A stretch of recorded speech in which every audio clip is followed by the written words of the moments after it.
Hey, what's going on guys? Shane here. So today we're going to talk about how to throw those fast, multiple kicks in the row with the same side leg. So whether you've seen Saenchai, crack pads, or Ognjen Topic, however you say, I think only OT knows how to say his name, so we'll leave it at that. It's a staple in Muay Thai, so if you consider yourself a Muay Thai fighter or enthusiast, you should know how to do this. So let's take a look at some common mistakes and how to do it correctly. Alright, so I've been practicing this style of kicking a lot lately because I'm getting ready to go back to Singapore in August to train at Evolve MMA to do our week-long Fight Tips retreat.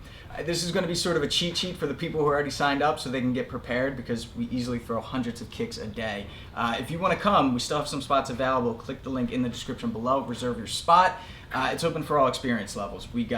Last year we had beginners and pro fighters training side by side. It's a lot of fun. You guys are going to love it. Some of the best training you can find in the world.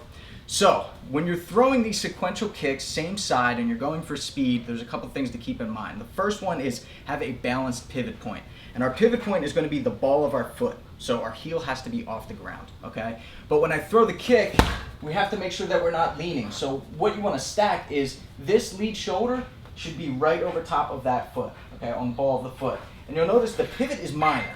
It's only a little bit. It's probably only a 45-degree pivot, but that's very important. If we're flat-footed, too much friction, too much time, too much energy wasted, okay? So that's the number one point, is when you're throwing these kicks, you want to make sure that you are pivoting on the ball of your foot. And then when this foot comes down, the kicking leg, it can't be too wide. From coming all the way back here or all the way out here, too much distance, too much time. We want it to be quick. So we have to be pretty narrow when the leg comes back down. Pretty narrow stance, and then we throw the next one, okay? The second point is no hinging at the joints. So you notice I'm always on the ball of my foot, meaning I'm not going up and down. I'm not hinging at the ankle. Same thing with the knee. There's not a lot of hinge at the knee. And the hip is super important here. So we talked about how it's at the ball of the foot all the way up to the lead shoulder. That should be pretty solid all the way down. So the leg is relatively straight. The core is engaged. So that's my low back, my low abs, my upper abs. And I'm not squeezing, I'm not tensing them too hard, but they are activated. And then all the way up. I like to envision a line, almost just like a triangle all the way down to that pivot point the whole time. So when I'm doing this,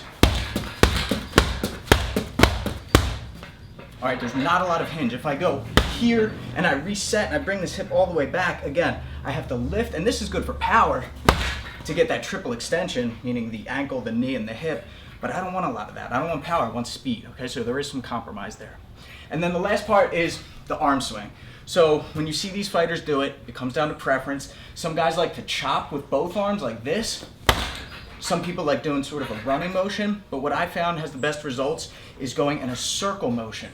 All right, reaching for the opposite shoulder and making a circle, and then the opposite hand reaches for the gun in the holster. Imagine you're reaching for a gun, and then it shoots to the sky, okay? So it looks like this. I reach, so if I'm kicking with my right leg, my right arm reaches for the left shoulder. I swing it out, I put my fingers at the target, and then the gun shoots the sky. Comes back down, and I just continue in that motion there. All right, so it looks like this.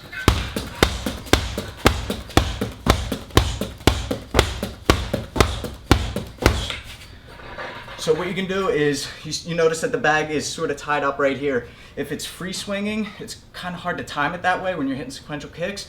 So have a partner hold the bag in place, or you can have them hold tie pads. And then another thing that you notice people do is with the tie pads, they'll back up with each kick. It's the same thing. Your pivot point is just gonna hop a little bit towards the target. I'm out of breath.